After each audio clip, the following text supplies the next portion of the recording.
la neige apparemment sans fin qui s'étend sur les étendues sauvages de la Sibérie.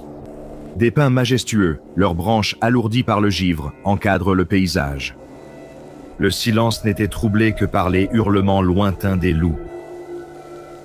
Blotti au cœur de cette désolation se dressait une cabane en rondin solitaire. La fumée s'élevait paresseusement de la cheminée, montant dans l'air froid. La scène était paisible, presque idyllique. Mais à l'intérieur de la cabane, c'était le chaos. La pièce était un sanctuaire de l'obsession. Les étagères ployaient sous le poids des ouvrages mathématiques. Du parchemin recouvrait chaque surface. Des équations griffonnées d'une main fébrile débordèrent des tables et s'étalaient sur le sol. Des schémas frémissaient sur les murs alors que le vent faisait trembler les fenêtres. Au centre, une silhouette était penchée sur un bureau. Un homme corpulent aux cheveux ébouriffés et de grosses lunettes. Il se pencha en avant, son stylo grattant furieusement le papier. Ses marmonnements remplissèrent la pièce, bas et rythmiques, comme si la cabane elle-même retenait son souffle. « Ils comprendront, dit-il, son souffle se condensant dans l'air glacial. Ils le doivent. Comment pourraient-ils ne pas comprendre ?»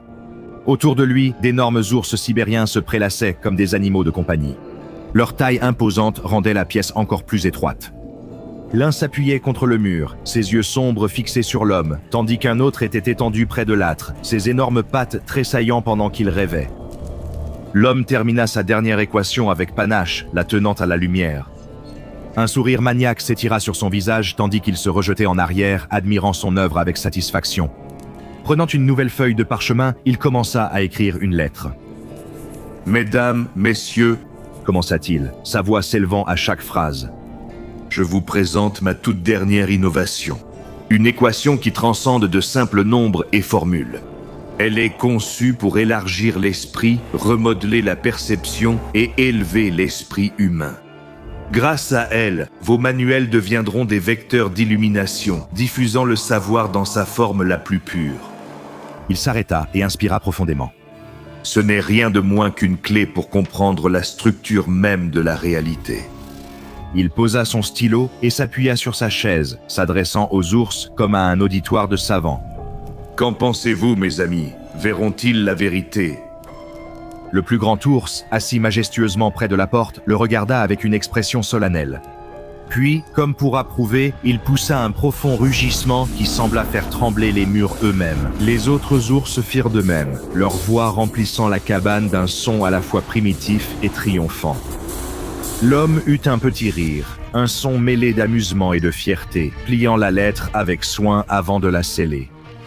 Dehors, le rugissement des ours s'estompa dans la nature sauvage de Sibérie, tandis que la fumée s'échappant de la cheminée se dissolvait dans le ciel froid. Quelques mois plus tard, au cœur d'une petite ville anglaise, se dressait un modeste bâtiment en briques portant les mots « White Cross Secondary School » gravés au-dessus de son entrée voûtée. La cloche d'école résonnait dans les couloirs alors que les élèves entraient en classe, leur voix formant un chœur d'énergie juvénile. Dans une salle de classe, le brouhaha s'apaisa alors que l'enseignante se tenait devant, imposante par sa présence. Une pile impeccable de manuels fraîchement imprimés reposait sur son bureau. L'enseignante tapa sur le livre du dessus, fière et excitée. « Très bien, tout le monde », commença-t-elle d'une voix chaleureuse mais ferme. « Aujourd'hui, nous commençons quelque chose de nouveau. Ce programme a été conçu pour mettre à l'épreuve vos capacités de réflexion critique et vous aider à aborder les mathématiques comme vous ne l'avez jamais fait auparavant. J'attends de grandes choses de vous tous. » Elle avançait entre les rangées, distribuant les manuels un par un.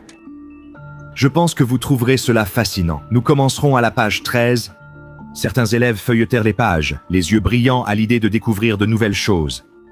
D'autres soupirèrent lourdement, griffonnant déjà dans les marges, résignés à ce qu'ils considéraient comme une autre leçon de mathématiques ennuyeuse. « Tout le monde est prêt », l'enseignante retourna au tableau, tenant son propre exemplaire du manuel. Elle l'ouvrit à la page indiquée, son doigt glissant le long des chiffres et des symboles imprimés. « Ceci, dit-elle en désignant l'équation affichée sur la page, c'est ce sur quoi nous allons travailler aujourd'hui. C'est différent, mais ne vous inquiétez pas, c'est censé être un défi. » L'équation s'étendait sur toute la largeur de la page. Ses symboles étaient complexes et précis, avec une complexité qui semblait vibrer juste sous la surface. Les chiffres s'enroulaient en motifs, formant des formes qui semblaient étrangement vivantes. Quelques étudiants laissèrent échapper un cri de surprise. « On dirait que ça bouge », murmura l'un d'eux en se penchant sur son livre. C'est impossible, marmonna un autre, bien que sa voix manquât de conviction. Devant la salle, l'enseignant sourit d'un air encourageant. Je sais que ça semble intimidant, décomposons-le ensemble. Les mathématiques consistent à repérer des régularités, et je vous promets qu'ils sont là. Elle s'est tournée vers le tableau et a commencé à écrire l'équation.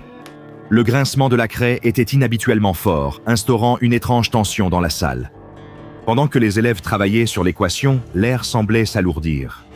Les lumières vacillèrent faiblement et un léger bourdonnement parcourut la salle, à peine perceptible mais bien présent.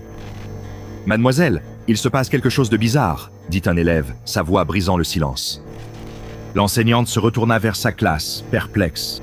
« Je me sens bizarre », trembla l'un des élèves.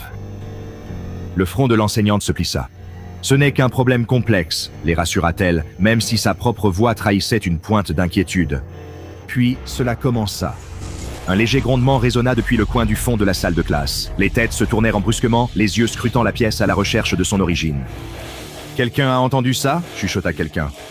Un autre grondement, plus fort cette fois, et une ombre vacilla sur le mur.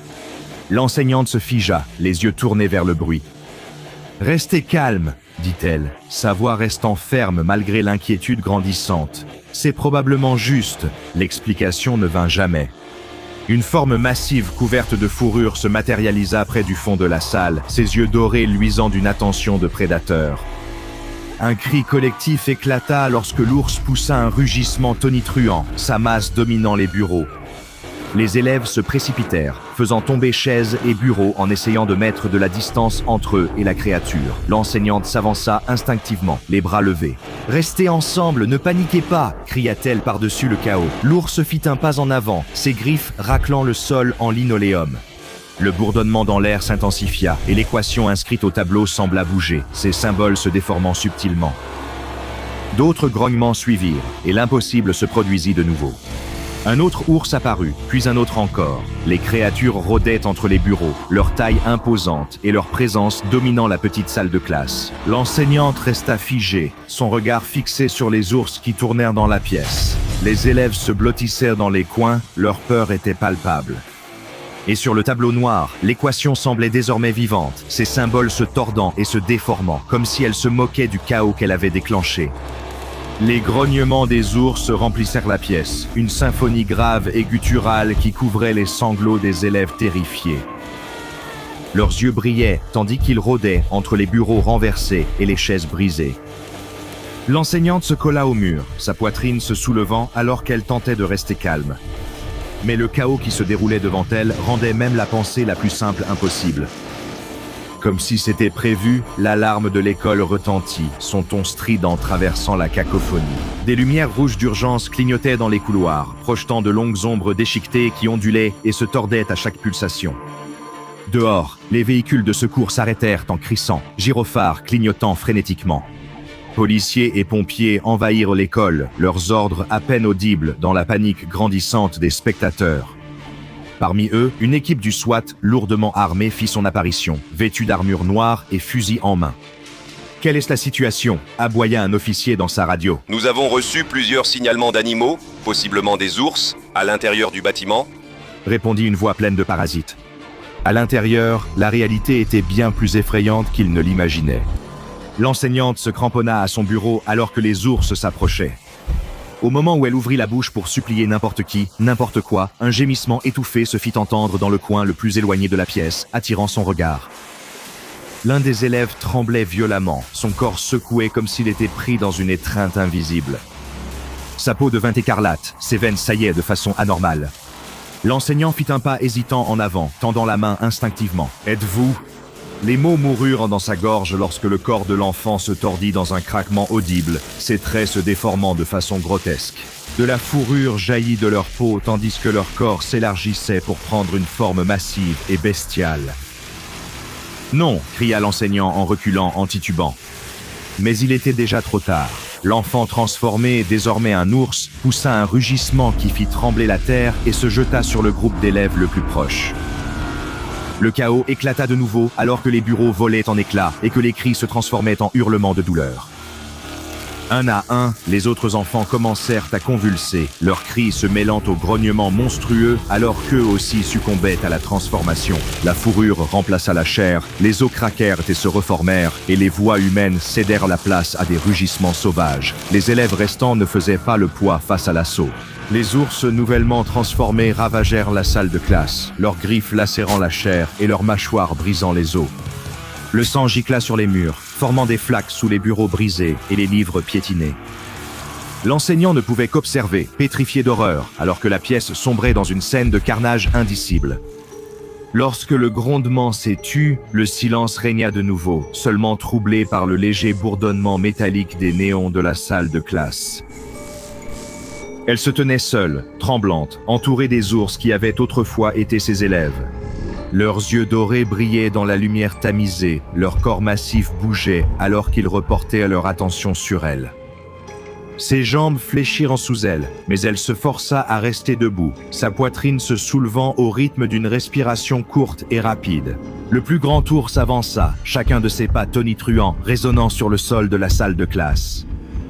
Sa simple présence était étouffante.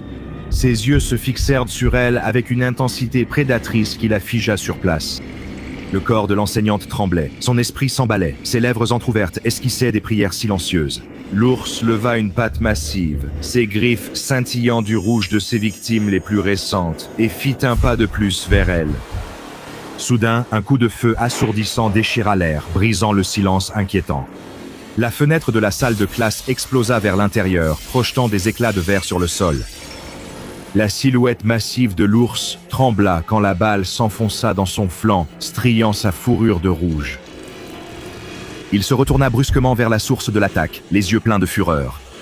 Dans un rugissement sauvage, il sauta par la fenêtre brisée et tomba lourdement sur l'herbe. La foule de spectateurs se dispersa, des cris perçant l'air alors que l'ours enragé fonçait vers eux. Les secours se précipitèrent pour intervenir tandis qu'une unité du SWAT ouvrait le feu dans une tentative désespérée de maîtriser la créature.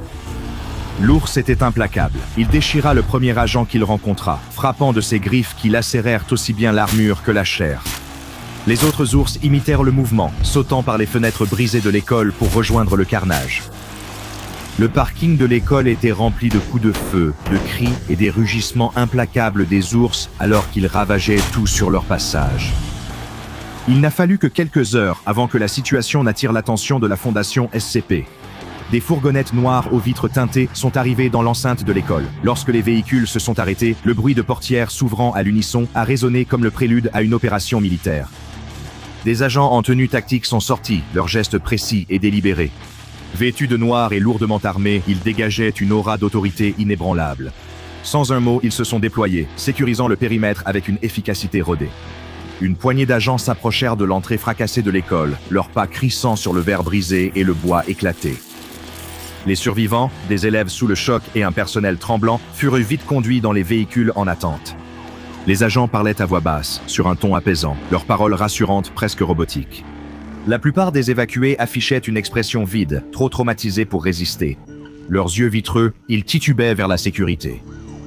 La foule de curieux, de plus en plus nombreuse, était moins coopérative. Des chuchotements craintifs parcoururent la foule, la spéculation et la panique s'alimentant mutuellement. Une femme demanda à un agent « Que se passe-t-il? Mes enfants sont-ils en sécurité? Dites-moi ce qui se passe. » L'agent afficha un sourire neutre, son ton désarmant mais ferme. « Tout est sous contrôle, madame.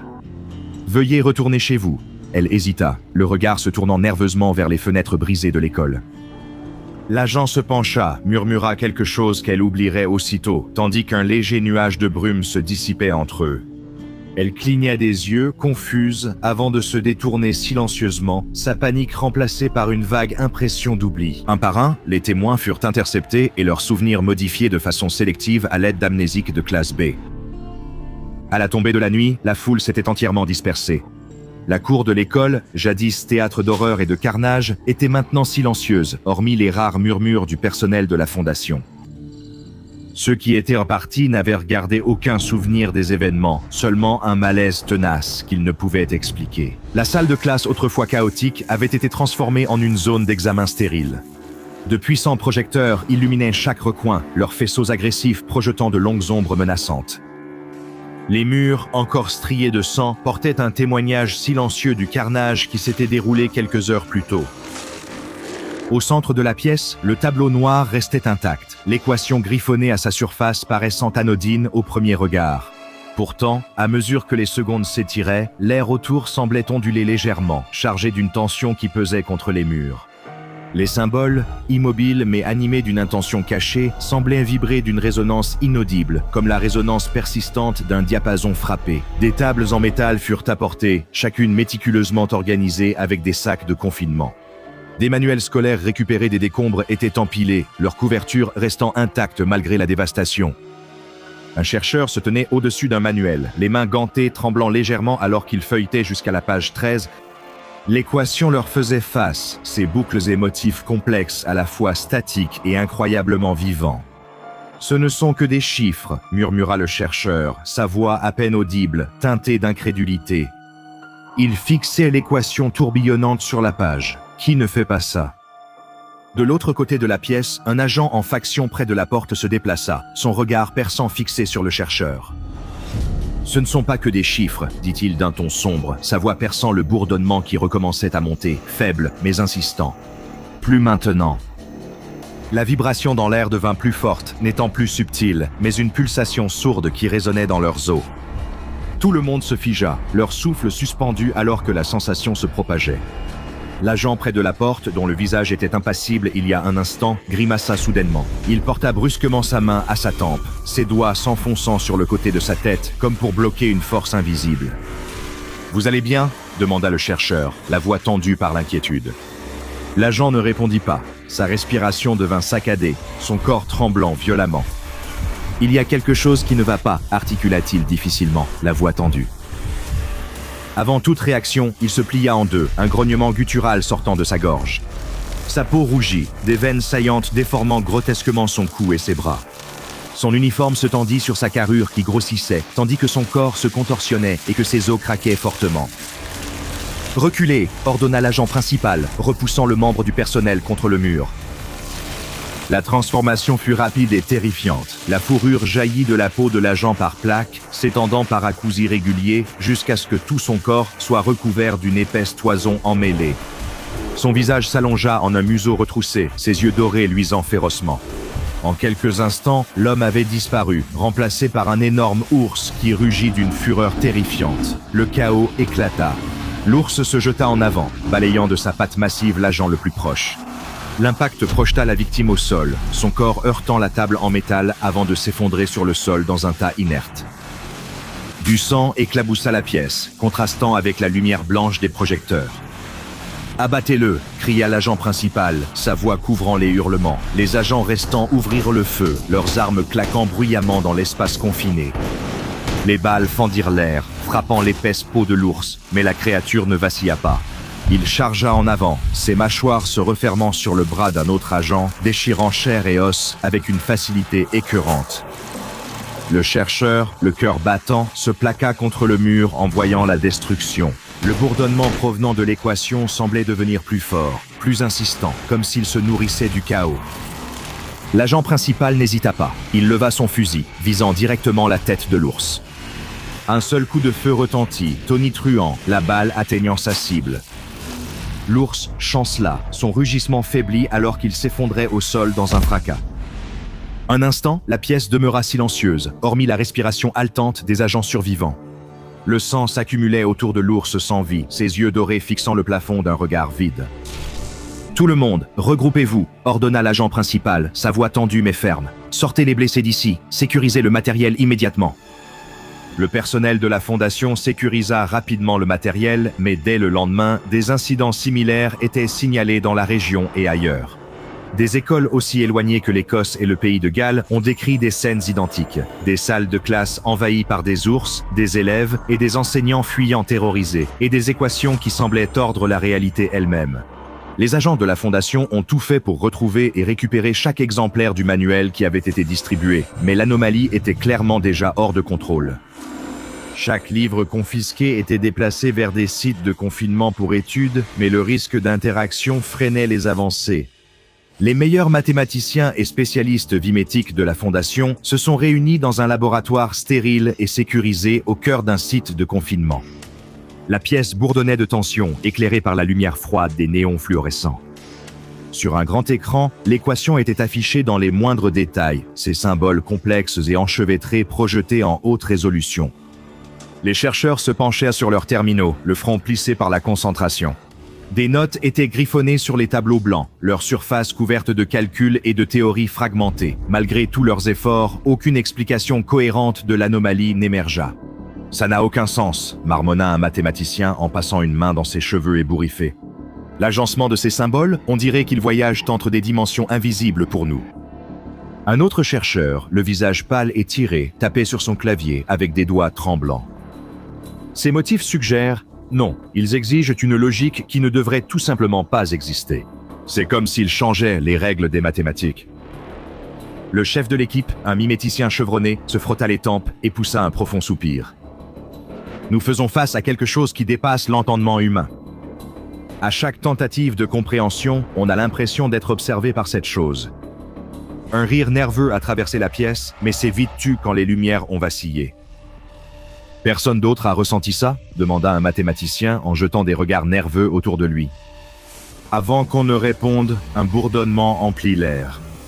Au début faible, il devint vite une vibration profonde et résonnante qui semblait ébranler les murs. L'air devint lourd, presque étouffant, alors qu'un poids oppressant s'abattait sur la pièce. Les symboles à l'écran commencèrent à scintiller, leurs formes statiques se tordant et se contorsionnant comme s'ils étaient vivants, pulsant d'une énergie sinistre. « Oh mon Dieu !» murmura quelqu'un, sa voix à peine audible. Le premier cri vint d'un mathématicien assis à l'avant de la salle. Il se saisit la poitrine, leur souffle devint irrégulier et leur peau vira au cramoisi. Leur corps convulsa violemment, les muscles se déchirant et les os craquant, alors que de la fourrure jaillissait de leur peau. « Reculez !» cria le miméticien, mais il était déjà trop tard. La transformation fut rapide et terrifiante. En quelques instants, le mathématicien avait disparu, remplacé par un ours massif dont le rugissement fit trembler le laboratoire. La panique éclata. Les chercheurs se ruèrent vers les sorties, renversant chaises et équipements en tentant de fuir. Mais l'ours n'était pas seul. Tout autour de la pièce, d'autres commencèrent à convulser, leur corps se contorsionnant jusqu'à prendre des formes grotesques et bestiales. Le reste du personnel n'avait aucune chance. Les ours, à présent formés, se retournèrent contre eux avec une efficacité sauvage. Des bureaux et des écrans furent brisés tandis que des griffes et des crocs déchiraient chair et os. Le sang éclaboussa les murs, les tableaux blancs et s'accumula sous les éclats de verre. Certains ne se transformèrent pas eux-mêmes, mais furent témoins de l'apparition d'ours surgissant des ombres, émergeant comme s'ils avaient été invoqués par l'influence maligne de l'équation. Ces ours n'ont pas perdu de temps, guidés par leurs instincts prédateurs, mettant les chercheurs en pièces dans des attaques frénétiques. Des cris envahirent le laboratoire et résonnèrent dans les couloirs, mais cessèrent vite. En quelques instants, la pièce retomba dans le silence, à l'exception des grognements sourds des ours et du faible bourdonnement persistant provenant de l'écran. Quand la sécurité entra enfin dans le laboratoire, elle découvrit une scène dévastée. Des corps brisés gisaient éparpillés dans la pièce, entourés des restes de bureaux renversés et d'équipements brisés. Les ours, désormais étrangement calmes, tournèrent leurs yeux vers les intrus avant de disparaître comme par enchantement, laissant derrière eux un bourdonnement persistant. Le chef de l'équipe de confinement fixait l'écran, où l'équation scintillait faiblement. « Scellez toute trace de cela », dirent-ils d'une voix rauque. Cette anomalie fut connue sous le nom de SCP-1313. Classifiée comme Keter, avec un niveau de menace orange, il s'agit d'une équation mathématique anormale qui, lorsqu'elle est résolue, fait apparaître un ours grizzly adulte femelle tangible, Ursus arctos. L'équation elle-même respecte les principes mathématiques standards, mais produit de façon unique un ours réel au lieu d'une valeur numérique, nécessitant simplement que la personne la résolve entièrement, que ce soit par écrit ou par calcul mental. Découvert pour la première fois après une attaque étrange d'ours à l'école secondaire Whitecross à Hereford, en Angleterre, SCP-1313 a depuis été lié à plus de 1724 incidents dans le monde entier. Ces attaques ont entraîné plus de 1600 morts et 900 blessés, avec au moins 20% des ours manifestés ou de leurs dérivés instables toujours portés disparus. Les équations dérivées de SCP-1313 donnent des résultats encore plus étranges, comme des racines carrées d'ours ou des multiplications d'ours qui produisent brièvement des entités horribles et mal intégrées, semant le chaos avant leur effondrement inévitable. La Fondation surveille les écoles pour détecter les attaques d'ours, déploie la force mobile Delta Dix, Answer Key pour neutraliser les menaces et efface la mémoire des civils avec des amnésiques. Le personnel ne doit pas résoudre l'équation, car même une compréhension partielle pourrait entraîner des conséquences catastrophiques. Les ours en excès sont soit relâchés, réaffectés aux besoins de la Fondation ou discrètement éliminés. En fin de compte, SCP-1313 défie autant l'explication que le confinement. Peut-être que la leçon la plus appropriée ici n'est pas mathématique, mais philosophique. Certains problèmes ont vraiment des solutions insupportables.